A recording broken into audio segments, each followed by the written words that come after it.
एक बार एक कुत्ता था जो भोजन की तलाश में रात दिन सड़कों पर घूमता रहता था।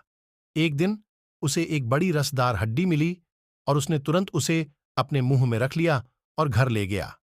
घर जाते समय उसने एक नदी पार की और एक और कुत्ते को देखा जिसके मुंह में एक हड्डी थी। वह हड्डी अपने लिए भी चाहता था, लेकिन जैसे ही उसने अपना मुंह खोला, जो हड्डी वह काट रहा था वह नदी में गिर गई और डूब गई। उस रात वह भूखा ही घर चला गया।